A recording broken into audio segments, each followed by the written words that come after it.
Hello friends, welcome to my channel Edupedia hub. और मैं प्रिया श्रीवास्तव आज फिर आपके लिए करंट अफेयर की क्लास लेके आई हूँ। और अगर आपको मेरे द्वारा बताई गई इन्फॉर्मेशन अच्छी लगती है तो प्लीज़ मेरे चैनल को सब्सक्राइब करना ना भूलें और साथ में लाइक और शेयर ज़रूर करें।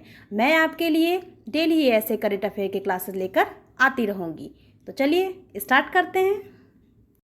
तो फ्रेंड्स, कल मैं वीडियो अपलोड नहीं कर पाई थी थोड़ी प्रॉब्लम की वजह से, बट आज से मैं कंटिन्यू रहूँगी और डेली आप लोगों के लिए एक वीडियो अपलोड करूँगी करंट अफेयर से रिलेटेड। तो चलिए स्टार्ट करते हैं और देखते हैं पहला क्वेश्चन क्या है आपके लिए। और पहला क्वेश्चन ये रहा आपकी स्क्रीन पे। चलिए इसके बारे में अब जान लेते हैं। 2 साल बढ़ाया गया डीआरडीओ प्रमुख जी सतीश रेड्डी का कार्यकाल। चलिए अब इस न्यूज़ के बारे में थोड़ा डिटेल से देख लेते हैं क्या है इस न्यूज़ में।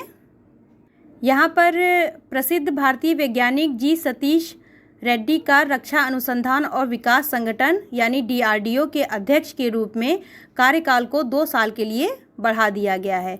उन्हें 2 साल के लिए अगस्त 2018 में इस पद पर नियुक्त किया गया था। चलिए अब इसके बारे में और डिटेल जान लेते हैं क्या है इसमें। कैबिनेट की नियुक्ति समिति ने डीआरडीओ अध्यक्ष के रूप में रेड्डी के कार्यकाल के विस्तार को अपनी मंजूरी दे दी है। इसके अलावा वह 26 अगस्त के बाद 2 वर्षों के लिए यह रक्षा अनुसंधान और विकास विभाग डीआरडीओ के सचिव भी रहेंगे। देख लेते हैं कुछ पॉइंट जो आपकी परीक्षा की दृष्टि से महत्वपूर्ण हो सकते हैं। डीआरडीओ का मुख्यालय न्यू दिल्ली में है और डीआरडीओ की स्थापना 1958 में हुई थी। चलिए बढ़ते हैं नेक्स्ट न्यूज़ की तरफ और देखते हैं उसमें क्या खास है। यहाँ पर टाटा समूह ने डिजिटल सेवाओं के लिए सुपर ऐप लॉन्च की है। तो चलिए अब इसके बारे में डिटेल से देख लेते हैं क्या है इसमें और क्या किया है टाटा समूह ने, कौन सी ऐप लॉन्च की है, थोड़ा डिटेल से जान लेते हैं। टाटा समूह ने उपभोक्ता उत्पाद की एक श्रृंखला पेशकश करने के लिए देश के असमान बिक्री क्षेत्र को एक साथ लाने के लिए सुपर ऐप नाम की एक नई ऐप लॉन्च की है। यह ऐप रिलायंस इंडस्ट्रीज़ और अमेज़ॉन जैसी वैश्विक दिग्गजों को इस क्षेत्र में टक्कर देगा। चलिए अब इसके बारे में और डिटेल जान लेते हैं क्या बताया गया है इसमें। यह ऐप खाने पीने, ऑर्डरिंग, फैशन और जीवन शैली, उपभोक्ता इलेक्ट्रॉनिक्स और अन्य उपभोक्ता उत्पाद, बीमा एवं वित्त सेवाएं, शिक्षा, स्वास्थ्य सेवाएं और बिल भुगतान जैसी सेवाएं मुहैया कराएगा। और यहाँ पे आपकी परीक्षा की दृष्टि से रिलेटेड पॉइंट है। टाटा समूह के अध्यक्ष नटराजन चंद्रशेखरन हैं। टाटा ग्रुप का मुख्यालय मुंबई महाराष्ट्र में स्थित है। और आइए बढ़ते हैं नेक्स्ट पॉइंट की तरफ और देखते हैं उसमें खास क्या है। फ्रेंड्स, अगर आपको मेरे द्वारा बताई गई इन्फॉर्मेशन अच्छी लग रही है तो प्लीज़ मुझे कमेंट करके अपना सजेशन ज़रूर दीजिएगा और अपनी राय भी बताइएगा कि आपको मेरे द्वारा बताई गई इन्फॉर्मेशन कैसी लगती है। तो चलिए बढ़ते हैं नेक्स्ट पॉइंट की तरफ और देखते हैं उसमें खास क्या है। NLCIL ने नेवेली टाउनशिप को बदलने के लिए जीता स्वच्छता ही सेवा पुरस्कार। चलिए अब इस न्यूज़ के बारे में थोड़ा डिटेल से देख लेते हैं क्या है इस न्यूज़ में। भारत सरकार ने नवरत्न कंपनी NLC इंडिया लिमिटेड यानी NLCIL ने स्वच्छता ही सेवा कार्यक्रम के कार्यान्वयन में अत्यंत मूल्यवान योगदान देने के लिए पुरस्कार जीता है। NLCIL के CMD राकेश कुमार ने NLCIL के प्रयासों को पूरी नवेली को प्लास्टिक मुक्त, स्वस्थ एवं हरे भरे परिसर में बदलने और स्वच्छता ही सेवा 2019 पुरस्कार की घोषणा करने का प्रयास किया था। यहाँ पर NLCIL को 3 इकाइयों पर स्वच्छ ही सेवा से सम्मानित किया गया है। चलिए अब जान लेते हैं वो 3 इकाइयाँ कौन सी हैं। मैं यहाँ पे डिटेल से आपको थोड़ा बता रही हूँ। Township administration office first rank मिली है और थर्मल पावर स्टेशन को सेकंड रैंक मिली है और यहाँ पर third rank means sub store को मिली है। आइए अब इस स्वच्छता ही सेवा कार्यक्रम के बारे में थोड़ा और डिटेल से जान लेते हैं, क्या है इसमें। स्वच्छता ही सेवा कार्यक्रम माननीय प्रधानमंत्री श्री नरेंद्र मोदी द्वारा सितंबर 2019 में शुरू किए गए थे। यह स्वच्छ भारत मिशन की एक पहल है। NLCIL ने इस कार्यक्रम को 2 चरणों में लागू किया है। पहला चरण 11 सितंबर 2019 से 2 नवंबर 2019 तक और दूसरा चरण 3 अक्टूबर से 27 अक्टूबर 2019 तक था। आइए आपकी परीक्षा की दृष्टि से जान लेते हैं इसमें क्या इंपॉर्टेंट पॉइंट हो सकते हैं। NLCIL की स्थापना 1956 में हुई थी। NLCIL का मुख्यालय नेवेली, चेन्नई, तमिलनाडु में है। चलिए बढ़ते हैं नेक्स्ट पॉइंट की तरफ और देखते हैं उसमें खास क्या है। तो यहाँ पर चीन ने अपने 5वें गाओफेन 9 सीरीज़ के पृथ्वी अवलोकन उपग्रह को किया सफलतापूर्वक लॉन्च। चलिए अब इसके बारे में थोड़ा डिटेल से देख लेते हैं क्या है इस न्यूज़ में खास।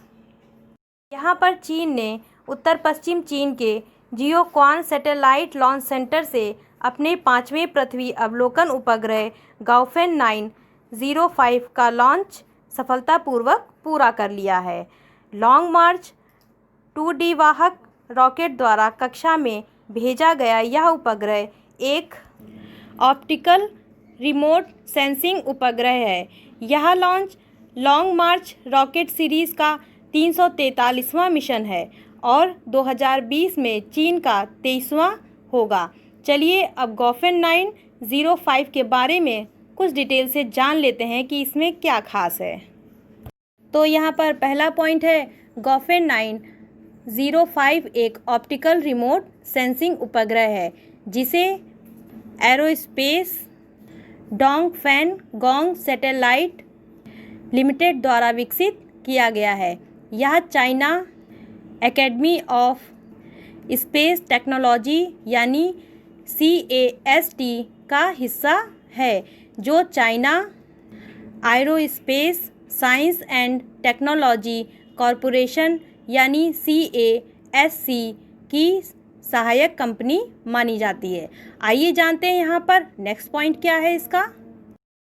इस उपग्रह का उपयोग मुख्य रूप से भूमि सर्वेक्षण, शहर नियोजन, सड़क नेटवर्क डिज़ाइन, फसल उपज अनुमान और आपदा रोकथाम और निपटने के साथ साथ बेल्ट और रोड के निर्माण के लिए जानकारी प्रदान करने के लिए किया गया है। और नेक्स्ट पॉइंट इसमें है रॉकेट पर लोड किए गए अन्य पेलोड में एक बहु कार्यात्मक प्रायोगिक उपग्रह और राष्ट्रीय रक्षा प्रौद्योगिकी विश्वविद्यालय द्वारा विकसित टायन-2-5 अंतरिक्ष यान शामिल है।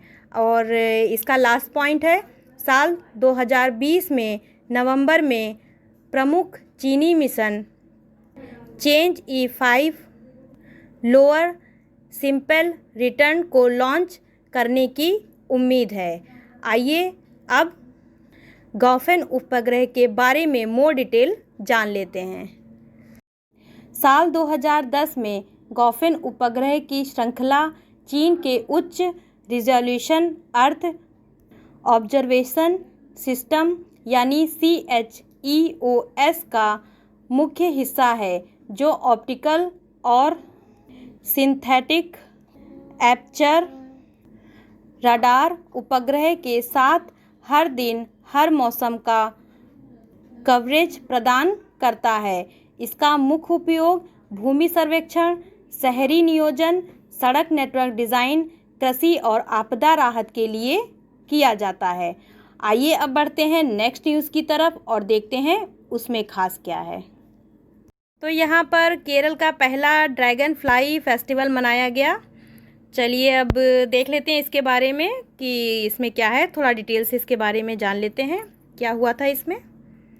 WWF India Kerala state office ने सोसाइटी ऑफ ओडोनेट स्टडीज़ यानी SOS और थुम्बी पूर्णम के साथ केरल में पहली बार राज्य ड्रैगन फ्लाई फेस्टिवल के लिए सहयोग किया है, जिसका नाम थुनबिन महोत्सव 2020 है। यह राष्ट्रीय जैव विविधता बोर्ड, संयुक्त राष्ट्र पर्यावरण कार्यक्रम, संयुक्त राष्ट्र विकास कार्यक्रम और IUCN-CEC के सहयोग से WWF India, Bombay natural history society और इंडियन ड्रैगन फ्लाई सोसाइटी द्वारा आयोजित राष्ट्रीय ड्रैगन फ्लाई महोत्सव का हिस्सा है। और अब यहाँ पे ड्रैगन फ्लाई के बारे में कुछ डिटेल से जान लेते हैं, क्या है ये और क्या क्या हुआ है इसमें। चलिए स्टार्ट करते हैं फिर। तो यहाँ पर ड्रैगन फ्लाई फेस्टिवल आने वाले महीनों में समाज के विभिन्न वर्गों तक पहुँचने के लिए विभिन्न कार्यक्रमों एक श्रृंखला के रूप में शुरू की जाएगी। और नेक्स्ट पॉइंट है यहाँ पर, त्यौहार का आधिकारिक शुभांकर पांतालू है, जिसे परिवार में ड्रैगन फ्लाइज के जीन्स लिबेलुलुडे को आमतौर पर वर्षा पुल ग्लाइडर्स के रूप में जाना जाता है। और देखते हैं यहाँ पर नेक्स्ट पॉइंट क्या है, लोगों की भागीदारी बढ़ाने और उनके अवलोकन कौशल में सुधार करने के लिए एक ड्रैगन फ्लाई बैकयार्ड वॉच की भी घोषणा की गई है। और इसके अलावा common dragon flies of Kerala एक फील्ड गाइड और children dragon fly colouring and activity book को भी तैयार किया जा रहा है। और अब जान लेते हैं कि केरल के बारे में कुछ खास बातें क्या हैं। यहाँ पर केरल की राजधानी तिरुवनंतपुरम है और केरल के मुख्यमंत्री पिनारई विजयन है और केरल के राज्यपाल आरिफ मोहम्मद खान हैं। चलिए अब बढ़ते हैं नेक्स्ट न्यूज़ की तरफ और देख लेते हैं उसमें खास क्या है। चलिए स्टार्ट करते हैं फिर। तो यहाँ पर भारत सरकार और AIIB ने मुंबई शहरी परिवहन परियोजना के लिए समझौता ज्ञापन पर किए हस्ताक्षर। आइए अब इस न्यूज़ के बारे में थोड़ा डिटेल से देख लेते हैं, क्या है इस न्यूज़ में खास। यहाँ पर भारत सरकार, महाराष्ट्र सरकार, मुंबई रेलवे विकास निगम और एशियन इंफ्रास्ट्रक्चर इन्वेस्टमेंट बैंक यानी AIIB के बीच 500 मिलियन अमेरिकी डॉलर की मुंबई शहरी परिवहन परियोजना थर्ड के ऋण समझौते पर हस्ताक्षर किए गए हैं। तो आइए यहाँ पर इस परियोजना के बारे में मोर डिटेल जान लेते हैं और क्या क्या है इसमें। इस परियोजना का उद्देश्य मुंबई में उपनगरीय रेलवे प्रणाली की नेटवर्क क्षमता, सेवा की गुणवत्ता और सुरक्षा में सुधार करना है। 2011 की जनगणना के अनुसार मुंबई महानगर क्षेत्र यानी MMR में 22.8 मिलियन की आबादी के साथ भारत में सबसे अधिक आबादी वाला महानगरीय क्षेत्र है और जिसके 2031 तक 29.3 मिलियन और 2041 में 32.1 मिलियन तक पहुंचने की उम्मीद है। तो आइए नेक्स्ट न्यूज़ पर एक नज़र डालते हैं और देखते हैं इसमें खास क्या है। रूस में आर्मी 2020 फोरम में किया गया इंडिया पवेलियन का उद्घाटन। चलिए अब इस न्यूज़ के बारे में थोड़ा डिटेल से देख लेते हैं, इसमें क्या खास है। यहाँ पर रूस के मॉस्को में सचिव रक्षा उत्पादन राजकुमार और भारतीय राजदूत DP वेंकटेश वर्मा द्वारा army 2020 international military and technical forum में इंडिया पवेलियन का उद्घाटन किया गया है। चलिए अब इस न्यूज़ के बारे में थोड़ा और डिटेल से जान लेते हैं। यहाँ पर फोरम वैश्विक सैन्य अधिकारियों, शोधकर्ताओं और रक्षा उद्योग के विशेषज्ञों के बीच हथियारों, सैन्य उपकरणों के डिज़ाइन, निर्माण एवं संचालन में 3D प्रौद्योगिकी के अनुप्रयोग के बारे में भी विचार विमर्श किया जाएगा। इस फोरम का आयोजन रूसी रक्षा मंत्रालय द्वारा 23 से 29 अगस्त को मॉस्को के पास पेट्रियल पार्क में किया जाएगा, जो साल 2015 से इस आयोजन का स्थल रहा है। और यहाँ पर रूस के राष्ट्रपति व्लादिमीर पुतिन हैं और यहाँ की राजधानी मॉस्को है। चलिए अब बढ़ते हैं आज की लास्ट न्यूज़ की तरफ और देख लेते हैं कि उसमें खास क्या है। यहाँ पर वायुसेना ने कैरियर से संबंधित जानकारी प्रदान करने के लिए लॉन्च की माई IAF ऐप। चलिए अब इसके बारे में थोड़ा और डिटेल से देख लेते हैं क्या है इस ऐप में और इसके बारे में थोड़ी जानकारी ले लेते हैं। तो यहाँ पर वायुसेना प्रमुख राकेश कुमार सिंह भदौरिया ने भारतीय वायुसेना IAF में शामिल होने के इच्छुक उम्मीदवारों को कैरियर से संबंधित जानकारी और विवरण प्रदान करने के लिए माई IAF नामक एक मोबाइल ऐप लॉन्च किया है। चलिए अब इस ऐप के बारे में थोड़ा देख लेते हैं क्या है ये ऐप और इसमें क्या क्या बताया गया है। यहाँ पर डिजिटल इंडिया पहल के तहत लॉन्च किए गए इस ऐप को centre for development of advance computing यानी CDAC के सहयोग से विकसित किया गया है। और नेक्स्ट पॉइंट है यहाँ पर ऐप सिंगल डिजिटल प्लेटफॉर्म के रूप में कार्य करेगा जहां उपभोगकर्ता भारत वायुसेना में अधिकारियों और एयरमैन दोनों के लिए चयन प्रक्रिया, प्रशिक्षण पाठ्यक्रम, वेतन और भत्ते आदि के विवरण की जानकारी हासिल कर सकेंगे। और इसमें लास्ट पॉइंट है इस ऐप में भारतीय वायुसेना के इतिहास और वीरता की झलक भी मिलेगी। और यहाँ वायुसेना के बारे में जान लेते हैं थोड़ा। भारतीय वायुसेना की स्थापना 8 अक्टूबर 1932 में हुई थी। भारतीय वायुसेना का मुख्यालय न्यू दिल्ली में है। और फ्रेंड्स आज के लिए बस इतना ही और कल फिर मैं आपके लिए करंट अफेयर की एक नई क्लास लेके आऊँगी।